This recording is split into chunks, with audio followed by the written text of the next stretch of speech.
Welcome to Autism Knows No Borders, a podcast where people connected to autism inspire change and build community. Together with the Global Autism Project, I'm your host, Rachel Harmon, a professional with over a decade of experience in the field of autism services, outreach, and advocacy.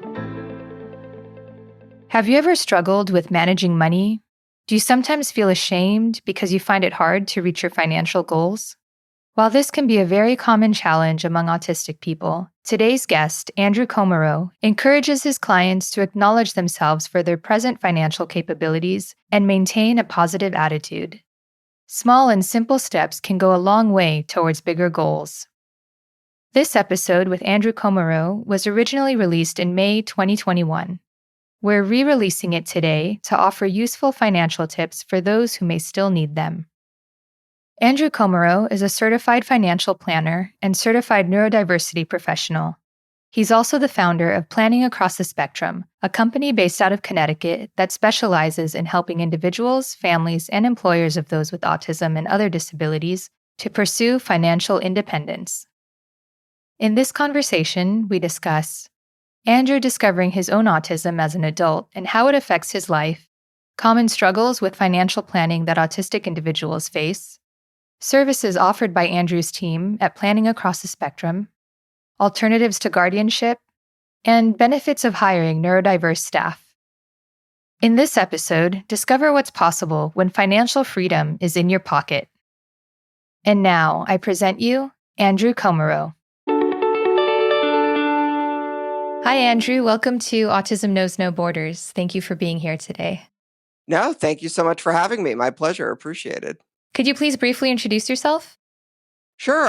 Andrew Komarow, founder of Planning Across the Spectrum, help individuals, families, employers help, financially successful in the future, which is probably about as boring as it sounds. But I was later diagnosed with autism and, really tried to look at things from competence-based first and do a lot of advocacy, especially when it comes around money, financial literacy, helping people plan for the future. Great.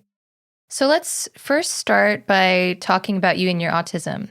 You said you were diagnosed as an adult. How old were you exactly at that point? 28/29. Okay. And what was that like for you to discover that about yourself at that point in your life? So at that point in my life, it was very mixed, right? For a little while, it was very amazing and, engaging in self-discovery in so many things. But then there was a little period of time of almost denial or some disbelief and coming to terms with some of the understanding and almost like regret, like what if I had known sooner? Like at the same time, so many things made sense, but then that also caused some sadness too. What led to the diagnosis itself? Were you referred to a doctor or were you seeing some signs? Yeah, I had, I'm not against therapy. I always want to improve myself. And I had not done it for quite a while. And there were a lot of life changes. So there was a therapist in the building where I worked.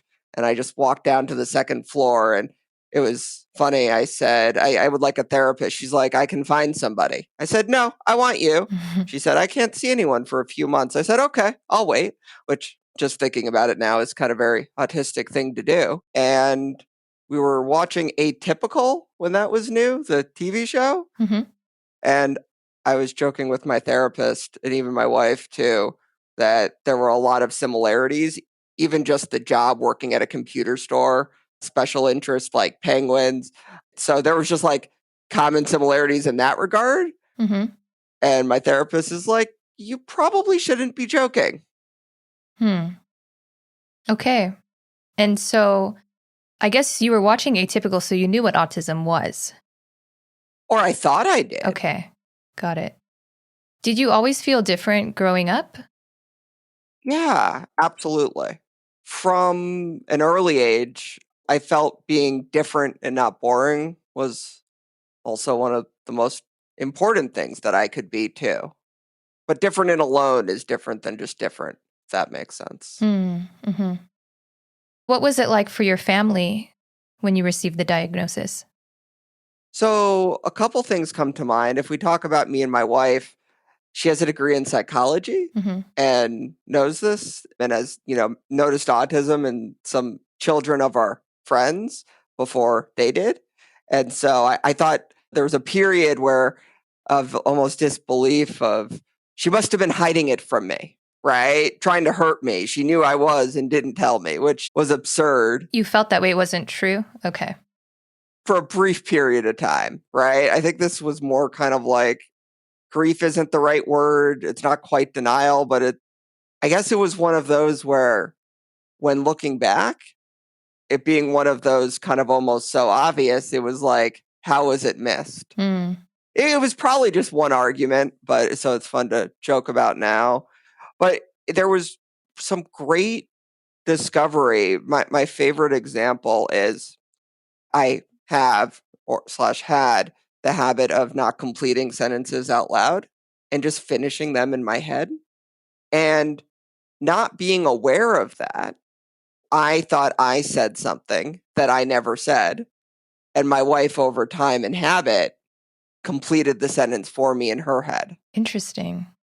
So, because of my autism diagnosis, we realized that we had whole arguments between each other that we never had, which is not good for communication. So, something simple like until we knew that, like our relationship's a lot better, and a lot of it is because, well, we're not having fake arguments with each other, like, Hmm. And for my other family and like my mom, she felt, I think, a little bit more guilt for not noticing it or the signs earlier. But I think at the same time, there was a lot of validation too. Mm. In the end, it's overwhelmingly positive. In the beginning, I think it's just overwhelming. Hmm. Are you receiving any support now? I mean, nobody lives completely independently, right? So I guess the question is, what do you mean by support? Are you seeing a therapist? Yes. Yep. Okay, great. And I mean, I think almost everyone could benefit from a therapist or somebody to talk to and just a third party. And also with so much of my advocacy work Hmm. and, kind of what I do. And it's just helpful, even just in general. Yeah. How does your autism impact your life today? I mean, how doesn't it impact my life, right? And just everything that I do. There's positives and negatives in the way that, it impacts. And some of the negatives you can get around, cope, right? Or just find strategies. Could you give an example? Yeah. I have a very big light sensitivity. So simply having, I think I'm wearing them now, tinted glasses helps. Hmm. Having dark light, windows, blinds closed, right? Plants don't grow too much in our house as a result, but for the most part. But that's an easy, one everyone can kind of understand having or most people at least have had, a hangover or a bad headache, Hmm. right? So explaining, the light hurts my eyes.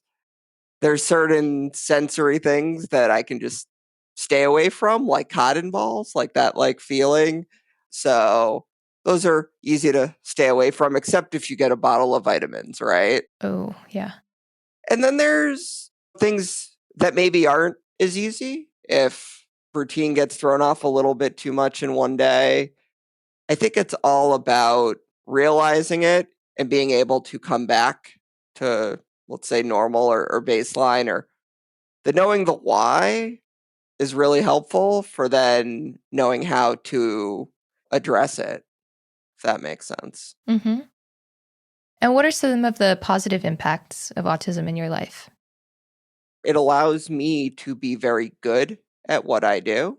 And from a professional point of view, it's one of those where I'm very good at what I do because of my autism. I never want somebody to work with me because I have autism, if that makes sense. It's Hmm. why I'm good at what I do. And I think it's a way of looking at things differently, like to solve problems, patterns, and really diving in the details can be a really good thing as long as you can direct which details you're diving into. Mm-hmm. Got it. Were you already a certified financial planner when you were diagnosed? I was already a certified financial planner. So in a funny way, I really liked diving really into the details. I really liked figuring out everything there was to know about the products, the investments, etc. And then that allowed people to ask me questions about what I love to talk about.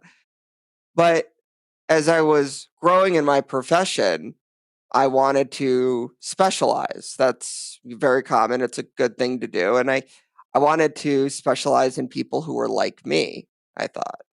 And before my diagnosis, I'm like, okay, I really like the complex. I like the analytical people. Most of my quote industry hates engineers, right? I'm like, I love the engineers, right? And I'm like, maybe I should specialize in engineers Why does the industry hate engineers? because they're analytical, because they ask lots of questions. Okay. If you're more from a sales point of view as well, right? You have people who are probably more time consuming, more detail oriented, and also you need to be able to have the knowledge too to back up right behind. It's almost higher level, right? If that makes sense. Mm-hmm. But anyway, I'm like, okay, I want to work with people who are like me or who I like working with. And I looked at the people who I liked working with, and they were engineers and analytical. And I think not knowing I had autism, I think that's probably about the closest in general, not saying that, all engineers have autism, et cetera. But, just again, that technical, the mindset, the analytical, looks like I was slightly onto something looking back at that now. Mm-hmm. You were just kind of gravitated towards that population. Yeah. So when did you start your company planning across the spectrum? Playing across the spectrum only 2-3 years ago. I still have my 10 Path Financial Group, the traditional financial planning. It's the same company, it's me, but what we found was there's so much more than finance and insurance, right? The stuff that's out there on trusts and all that was just not what people had questions about. So I wanted to be able to separate and talk about a lot of what's not really financial planning. Mm. But then also, if somebody does want that next step, let's call it the boring part, right? The part that, just to separate the content businesses, et cetera. And so I've been doing this for over 10 years. Okay. And why is this work important to you? So I can pay my mortgage. No, I always like money, finance, numbers, fascinated by the stock market, fascinated by supply demand from an early age. I took my bar mitzvah money, I bought stock in Palm Pilot, and then I learned what taxes were. But I did sell it, so I did make money, I think. Mm-hmm. And I like the joke that I'm Jewish too, so that I should probably please cut that out. Anyway, I'm pretty sure I said that during my interview at Prudential. Whatever, you could leave it. That's a beep. Okay. But I really like that I get to really help people, Mm-hmm. truly, and I get to solve their problems. And like I said, I get paid for people to ask me questions about the thing I love to talk about the most. Mm-hmm. So when you think of autism and just in general, like I don't know if there could be a better dream job, right? Yeah, it's a perfect match. Yeah. I mean, and the other part too is a lot of the way I'm looking at things, and let's call it a big strength of autism, right? Is thinking about things differently and solving problems. And I'm not a creative person. I'm not visual at all. I'm the complete opposite. I just realized there's a term for this. I think it's aphantasia, not being able to visualize anything in your mind, Oh, okay. which is interesting. Mm-hmm. I'm like, wow, this describes me. This is cool. Could you talk about that a little bit more? I haven't heard of that. Yeah. So, for example, and there's an image that I could share with you, or I can share it later. And there was I didn't know what it was until I saw somebody post about it, right? And I'm like, oh, this is me. Wait, other people are like this? There's a few images, and then it's like, think of a horse, and then it shows a picture of a horse. And then it's, well, what did I see? Like when somebody said, think of a horse, right? And for me, it's just, I have an idea what it is, like almost like reading the words without seeing the words, if that makes sense. Okay. And I guess it's not uncommon, like 2% of the population. Uh-huh. But that was also interesting because I don't like watching YouTube videos, for example, to learn and tutorials. I'm not a visual learner. So you'd much rather read something or listen. Yeah. I can send you some more information. It was super interesting. I'm just kind of discovering it. Yeah.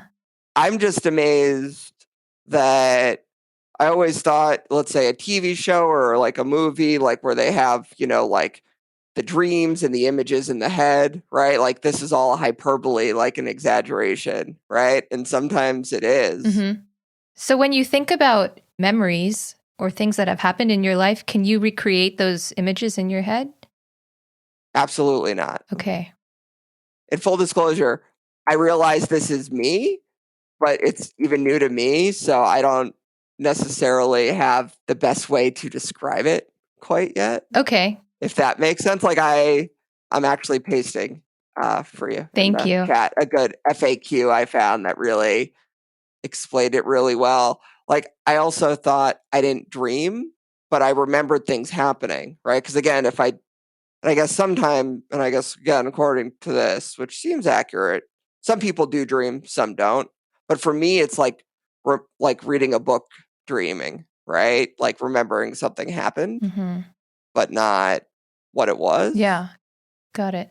Is this typically a comorbidity of autism, or is it just coincidence that you have both? I don't know. Okay. It seems from the little bit it's a little newer, right? Because it's one of those things where there's no way to test. The self-diagnosis is the only way, right? There's no, you can't tell me what I see in my quote mind's eye, right? Right. So I guess because it's newer, I don't know if there's as much information. It does seem to be a slightly more prevalent in ASD or autism. But the other thing I've noticed is a lot of people with autism think in pictures, right? Again, Temple Grant thinking in pictures. And I feel like a lot of them are the complete opposite, right? With having the real big visual. And that was actually part of the reason why I thought initially I may not have autism, right? Like I don't think in pictures, not even remotely. Like I'm the complete opposite. So for my little bit, it does seem a little more prevalent. Okay, Andrew, sorry, side tangent there, but I just wanted to ask a little bit more about that. No, it's fascinating to me too. So like, thank you. I wish I actually had those answers. Like this is brand new, like within a very short period of time to me. So Yeah, well, I'm sure as more research is done out there, we'll have more awareness of what it is. Yep. So back to planning across the spectrum, what are some common struggles that people with autism face when it comes to financial planning? So it depends. So first off, we have to define what is financial planning. Okay, let's start there. Well, I don't have an answer to that. Okay. So let's just talk about money in general or just finances, which is financial planning. But I say let's define it because sometimes financial planning is investment management, right? Sometimes financial planning is budgeting. Sometimes financial planning is looking at again, the big picture or taxes. They're all parts. But I think a few things that are unique are that I feel a lot of autistics are left out of money conversations. And that's something I'm working on helping with address even within my financial planning community is teaching and helping assume competence first, including them in their own decisions. Mm-hmm. And the financial planners that I talk to who have clients, again, they're amazingly receptive. It's just not their world. So there was an example of financial planner consulted with me, and from the sounds of it, the individual kind of had a meltdown or something, during a meeting. And when I said that from the sounds of it, that's not how the individual is all the time, sounds like an overwhelming situation. From what you're telling me, they seem, much more competent than that one meeting, like as a general rule, might lead to believe. Mm. And there was a sigh of relief from this planner. He wanted to know that and believe that. So, if I helped, again, even just kind of that one person, right, reframe and explain it in a way where he could understand, because how would he know that the one meeting where they got overwhelmed, if you meet somebody an hour a year, Yeah. right? And that's the first time. And I've tried to release some information on ways financial planners can be more inclusive of everyone who's neurodiverse and just include them in the conversation. Mm-hmm. This is related to that paper that you said that you were working on? Yeah, and I've done a few other just articles for industry. There's a financial planning association that is including neurodiversity as part of their diversity and inclusion Mm-hmm. initiatives, and I'm helping with that. And it's exciting how open they are to the fact that there are things that we can do from a universal design approach, right? What should be good for someone who's autistic should be good for everyone. Mm-hmm. It's about finding what their strengths are. Yeah, or just even asking. A great example would be communication. Mm-hmm. And in my industry, a lot of times it's pick up the phone. Like an email it's easier to tell somebody to go away via email and shrug them off. Mm. Or we are trained to not take people as seriously if they won't meet with us. But that's not necessarily the case with autism, right? I have clients I've never spoken to on the phone. That's not their preferred method of communication. Just being honest, saying what you're going to do, setting expectations, clear communication. Those are good things for everyone. Yeah. What services do you provide at Planning Across the Spectrum? I mean, I know that every case is different, but can you walk us through the process of working with your team? So there's so many different parts to what we do. There's the working with individuals, the working with families, and then employers who want to hire individuals with autism and other disabilities. And all of those are very different. We also do a lot of things that are not remotely traditional, such as an event calendar with thousands of events around the world, and pay someone to maintain and find them. His interest was finding events and sharing them all over and talking about autism and driving Mm-hmm. and, encouraging presentations on that, or having a job coach again available, or almost like a mentor available, employee wellness. If somebody I'm working with, they like to do something, my goal is how can I get them to do more of what they love to do? That didn't describe my process at all. But if you want to narrow it down a little bit. Yeah. So let's talk about, for example, an individual, like an autistic individual who is looking for support with budgeting. Mhm. I will say there's an app that I really like to recommend. It wasn't designed specifically for our population, but I find it works really well. It can help even like cancel things like that gym membership you can't get out of, Mm-hmm. and just lay things out in a unique way. I do a free open once a month, just live YouTube, two autistics talk money with another individual. And we try to keep it open to answer questions, because a lot of times, I guess I'm saying a lot of that advice I don't want to charge for, right? I want to like give away, I want to like help people. And so, as a way to give away some of my time with the financial literacy and some of the basic and repeatable things, I take a practical approach in that it's always better to do something than to have big plans and do nothing. Mm-hmm.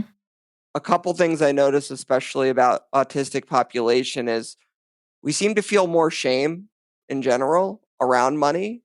And when we're not necessarily good with money, I think we blame it even like internally, right? Or I have my clients where they think it's their autism that makes them not good at it. When in fact, they're as good, if not better, than a lot of neurotypical clients surrounding money, finance, etc. We just, for whatever reason, right? Maybe it's because, we want to know so much and there's just details and it's such a confusing field for everyone. So one of the first things I do is I encourage individuals to take some credit for where they are. And most of the time, they're doing better than they think they are. A great example is many people for the first time with the budgeting question will come to me and they'll be like, "Oh, I don't have a budget." I say, "Good, great. I don't have a budget either." And then I get, "Huh?" And the way I put it as an analogy is it's hard to keep a strict budget and everything that goes in and out. It's not sustainable. So I really equate that to the strict budgeting and really keeping track is really important the same way as weight loss, for example. Hmm. It's not meant to be forever. A budget should be to then develop the good habits to do what you're doing consistently. So, for example, many individuals who again exercise and eat well wouldn't consider themselves on a diet per se, with like keeping track of everything that they're doing. Mm-hmm. They know when they're doing well and they know when they're not, right? And if they have those good habits, they don't consider themselves on a diet, right? You may need one to get there. I think with money and budgeting, we need to look at it the same way, that the goal should be not to have a budget. The goal should be to develop habits, to automate as many things as possible, because a budget can be a lot of work. We can run out of things to do in the day, right? And just executive functioning and just forget, and it's last on the list and it gets behind and buried. So I find that's why it's important. That's why I recommend this app called Truebill, because it'll say, "Oh, you spent more on this month on this than last month." Okay, thank you for that. Mm-hmm. I can spend a little less next month on this subject, this area. Or here's your subscriptions that you have. Are there any you're not using? And we'll help you cancel them, which that's Yeah. useful, right? Not categorizing everything. I said, I like people to keep it simple, like go figure, a basic rule to follow. Yeah. Could you share an example of a success story of one of your clients reaching their goals? So I had someone reach out to me. It was a sad situation where there was a teacher for 24 years, son autism. So we do work a lot with parents too at our firm, and other planners are parents as well. And it was a sad situation where he had a terminal illness. And in order to qualify for the pension, so his son, wife, daughter would get the pension for the rest of their lives, he needed to work 25 years. And he was not going to make it 25 years. And they came to us. Again, they were trying to help with set all the things up and do all the planning that, maybe should have been looked at a while ago, but obviously it's very important now. And I wanted to solve the problem of how do we fix this? Is there anything we can do? Mm-hmm. And there was a union rep. He was a teacher for our state and the pensions benefit department. And I offered to call, and I called and I said, "Well, I think," and I don't do a ton of work with teachers, but I have a few, right? I think he can buy some years of service. For example, if he worked in another school system, right, and didn't pay into the pension, I think he can buy some service. And they said, yeah, no, he can as long as he has some qualifying service.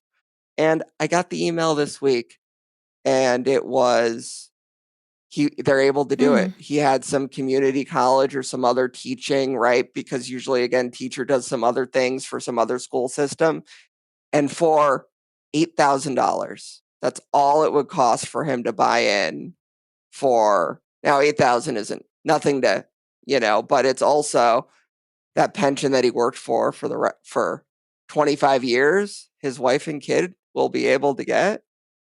That's huge. And on one hand, it made me so happy that I was able to help them in a sad situation, but it was also validating and frustrating.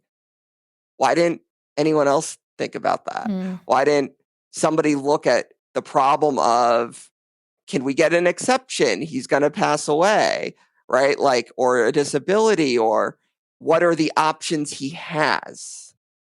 I came at it from, what are the options to get him those 25 years? And knowing from a client I met with 6 years ago that he bought a year of service, for example, as a teacher, I said, well, why can't we do that?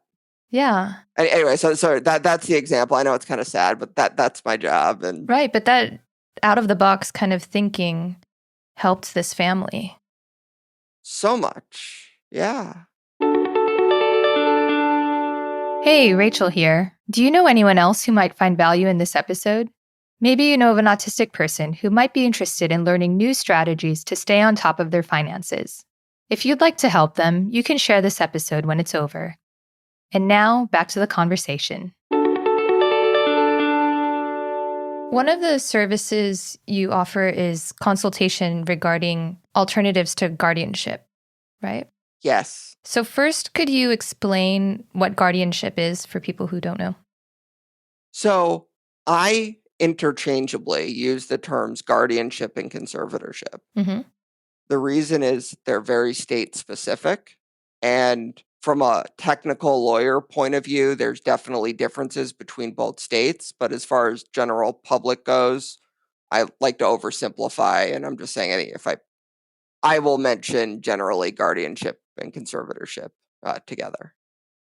So one of things I'm very passionate about is if somebody is having their rights taken away, essentially, which is, there's the Free Britney movement, right? And that's got some attention. And that's, again, conservatorship, which is why I use those terms interchangeably. There's definitely differences, but then there's also state specifics. It's very nuanced. That's why attorneys have a living. But what it is you're not assuming competence. So, for example, when an individual turns 18, I will hear a lot. That is, many times if a parent reaches out to us, it's when an individual is turning 18, because there's more things they should do, apply for, help with, lots of financial things. It sparks a lot of decisions. And I'll hear, well, I'm told I need guardianship or conservatorship. I say, so why do you need conservatorship or guardianship? And they say, well, the doctor said we needed it so I could talk to the doctor. And I say, well, I mean, if that's the main reason, then you can sign a release, right? Through HIPAA or a power of attorney, allow the parent to help and be involved in the decision-making process, but still ultimately leave it up to the individual. I like to remind parents of 18-year-olds that they're still 18-year-olds, right? Plenty of kids want to play video games all day. But conservatorship / guardianship, you're saying the individual is incapable of making their own decisions, their own choices. Not that they need help with making decisions and choices. I see. So my goal is mostly to just raise awareness that there is another option, and to ask the why of somebody's doing what they're doing. Sometimes, though, it is warranted, right? Like, let's say someone is completely incapable of making a decision, then it could be a good idea. Absolutely. And I think that's also one where, again, when I'm talking to other professionals, and that example where there was the meltdown in the conference room and that's the only time he knew, and they were actually talking about conservatorship, guardianship.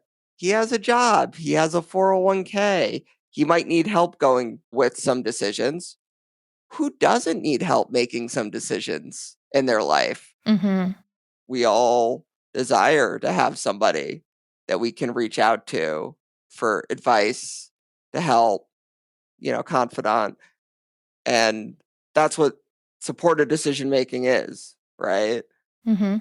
You are irrevocably taking away the rights of an individual and saying they can't do or own or sign anything or, own anything. And I don't think there's ill intent of the people who are doing this, but that's why I always ask, what's the reason?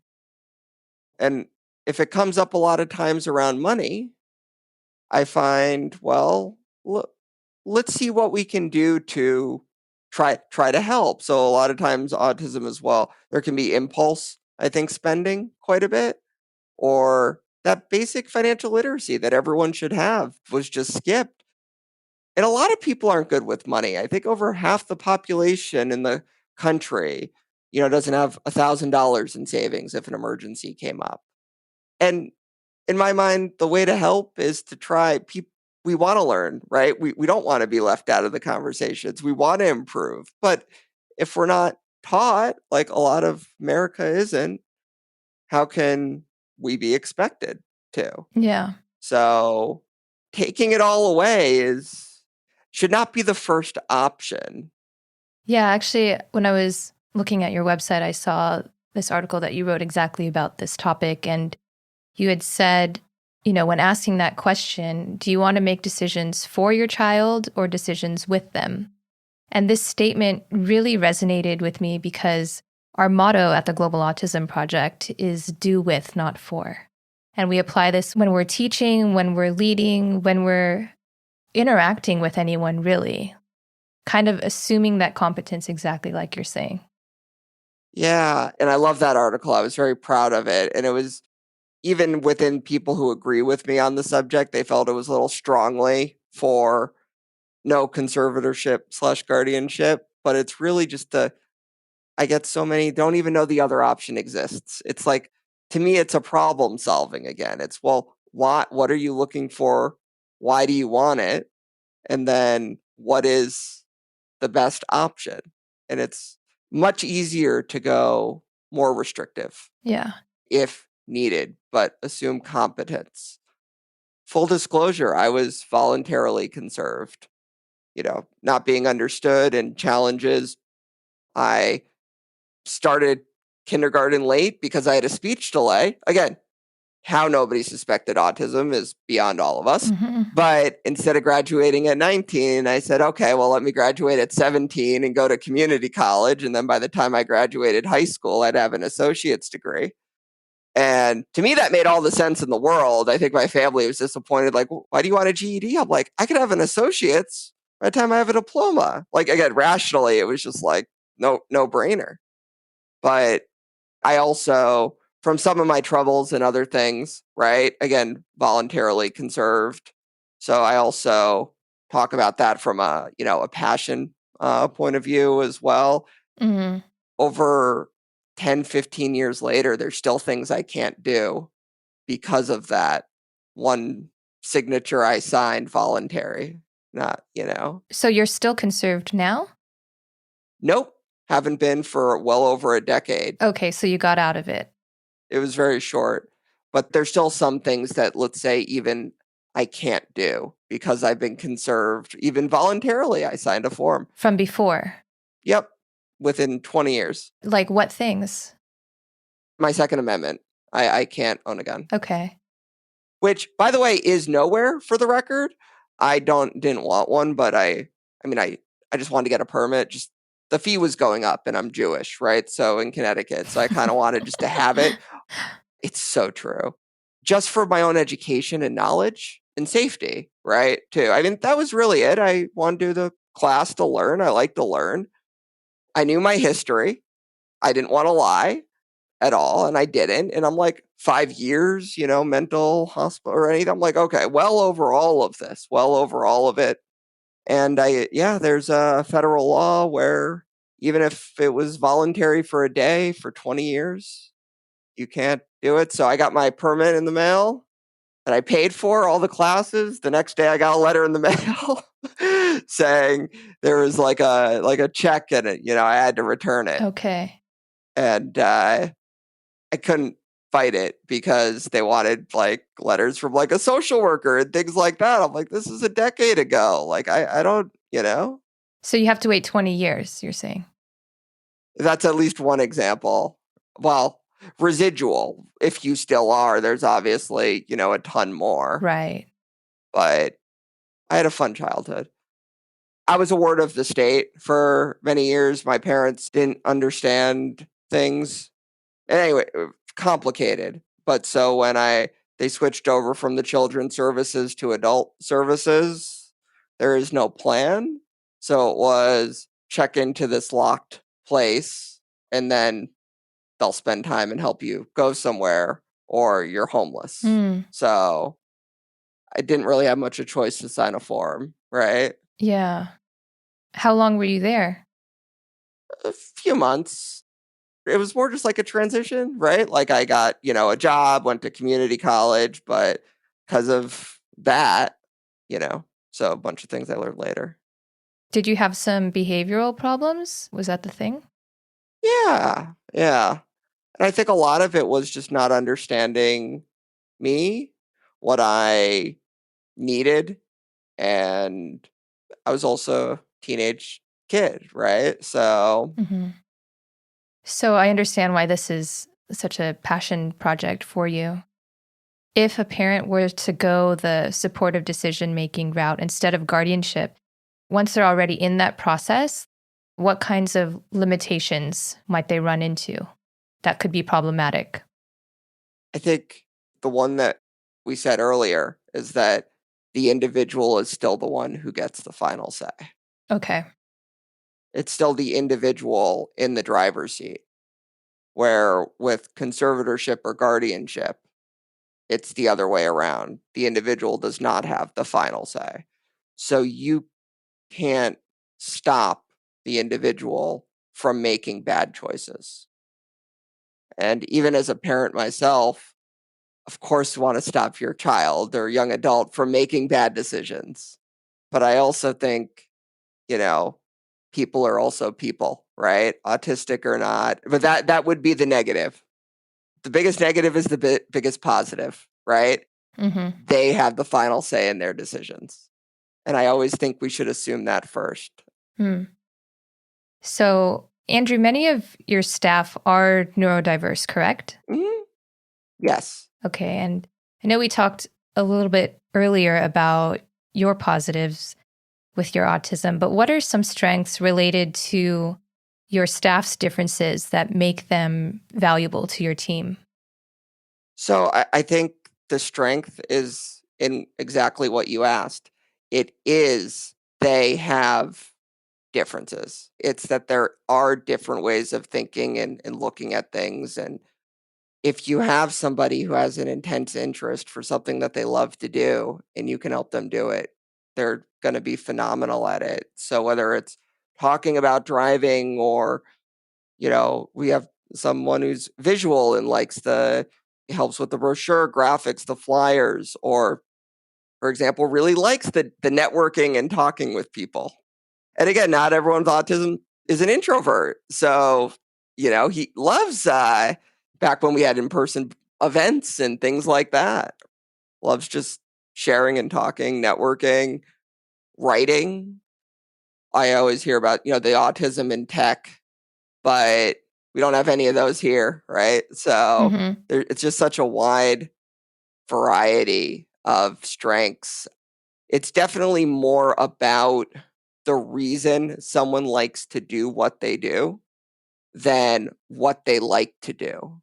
And that's the part I really try to drill down with people. Mm-hmm. What can other companies do to welcome neurodiversity in their workplaces?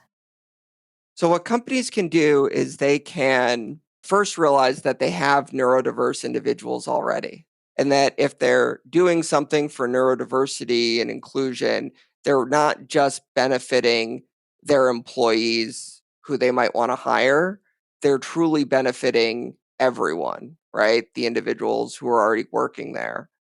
I think it really starts with not just doing it to check a box and not doing it for charity. It's not charity.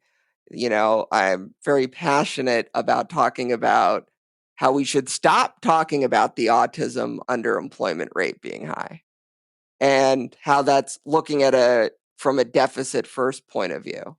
We're saying, here's all of these unemployed people. Here's what businesses should do to hire them. And we think of it from, these employees are very valuable. And I think it's the other way. I don't think they're taking the jobs because the value proposition isn't enough, right? The jobs aren't necessarily offering what we might be looking for. And there's some other obstacles too. But to phrase it in the way where if, the employer is a for-profit company and autistic individuals are going to be good for a profitable company. When I hire somebody with autism, it's because they're the best candidate for the job, for what they do, and they happen to have autism. And that may be part of the reason why, if not the reason, they're good at what they do. Mm-hmm. But that is the qualification when I hire somebody, everyone I've hired. But going back to what you're saying about not looking at the unemployment rate and focusing on the deficit, what about when people say that they are having a hard time getting a job, maybe because of the hiring process? Maybe they don't do well in the interviews because it's not in a autistic friendly environment. Or maybe they can't hold the job because they're not requesting for accommodations, like those kinds of things. So, from my experience, again, everyone is very unique. I think a lot of individuals pigeonhole themselves into wanting to work for a company that will hire individuals with autism. There was a letter on LinkedIn, I think it was last week, of an individual asking employers to take a chance on him, for example. And congratulations to the individual. Looks like he got a scholarship. He went viral. To me, that's the story, like good marketing, right? Mm-hmm. But it's more of a company that hires a lot of autistic individuals should be a company that maybe we want to strive to work for, but it shouldn't be what I think some people feel like is their only option, if that makes sense, Mm-hmm. right? There's special education, there's special this, special that. In the nicest way possible, most of us aren't that special, or the workforce doesn't care. And all of these initiatives, there's only so many jobs. A lot of them are focused. And there's so many individuals who have so many strengths. And I think it's important to find ways to showcase your value, your strength, your passion, things like the interview process, completely agree, hard, broken. There's some great people working on solving that problem. But we shouldn't feel that an employer has to take a chance on us. I think a lot of us sell themselves short. I notice this especially when it comes to job coaching. So you asked how we're supporting people during the pandemic. And so one of the things we do is we have some individuals on our team who are autistic themselves, and they'll help coach or work with individuals as well. And it's part of what we can provide. And there's what's called vocational rehab, where the government can help like get a job and training. The biggest issue is a lot of it's retail job. They look at it from, again, looking at it from a different angle, is what company will hire this person? Mm-hmm. And not what does the individual do and how can we get them to do more of what they want to do. So I had that phone call, and it was, he likes history and politics. I'm like, okay, not how can we get you a job at the supermarket? That shouldn't be your goal for the rest of your life. Talk about demotivational. And also, too, I don't think anyone loves a retail job, although I think everyone should work retail at least some point in their career. But, look at not how can we just get the individual a job, right? How can we help them do more of what they like to do? That should be the question, not, I get a lot of what companies hire people with autism. And it's more, well, what does the individual like to do? Like, why? And how can we do more of that? Mm-hmm. So at that point, what are some action steps you guys do when you find out what they like to do? So what they like to do, why they like to do it is also important. Mm-hmm. And then try to help narrow it down a little bit to, here might be some avenues to explore, to potentially network with, to try and see, here's what types of jobs might be available, and here's what's needed. So if you like politics and history, something like, a law office, right? Receptionist, front desk, or moving on up in something like a small employer law office could be very good, right? It's a lot of politics and history, right? Most lawyers have a degree in history. Mm-hmm. Most politicians are lawyers. So, that's something to take a look at. And they'll just excel at the job 10 times more than the retail job that's sensory overwhelming that they're not interested in, right? Yeah. So, what are some myths about hiring neurodiverse employees? That it's charity, that you're doing them a favor, that you need to change a lot of what you're doing. So, on one hand, I absolutely agree that there are things that should be done differently to be more inclusive, things like the hiring process. The hiring process is broken for everyone. It also affects the autistics even more. So I think one of the biggest misconceptions is you need a special program. You need consultants.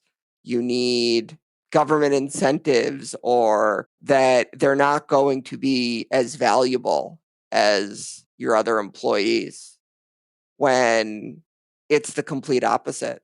So far, studies show that, there are less sick days, more tenure, right, at the company. Turnover for a company is very expensive, usually more on time, punctual.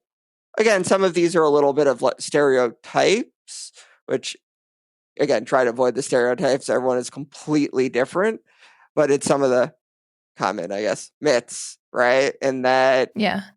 I think there's a little bit that individuals can only do like tech or analytical. And the amazing part is at my company, I don't think any of us, other than me, who are autistic, are analytical. Mm-hmm. All right, Andrew, I'd like to close with one last question. What advice would you give to autistic individuals who are transitioning into adulthood or just starting to think about how they can be financially independent? I think it's very important to, although it's good to plan for the future, to not do paralysis analysis, for example, and to small wins are wins. And small wins early on when you're just starting out have a huge impact of compounding over time. So the little habits, the little things that you can do to make a difference, right? You don't need to do it all at once. I say do one thing, get that part right, and then move on. Small steps towards a big overall goal. Yeah.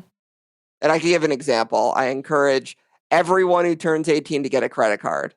And when I do this on presentations, everyone says, "What do you mean?"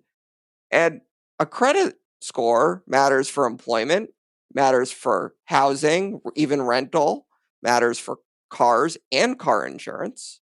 So it affects so many parts of your life. So I say, put your Netflix subscription on the credit card, have it automatically pay off every month, shred it, and start building that credit. If I wanted to throw out one tip that I tell every 18-year-old. That's funny because I'm just thinking back to when I was 18 and I remember hearing that advice also. And it's kind of like a slippery slope though, because you have to also be careful and aware of the dangers of having a credit limit. And I think a lot of young people, when they're not educated, or I guess, would you say financially literate? Is that the right way to use that term?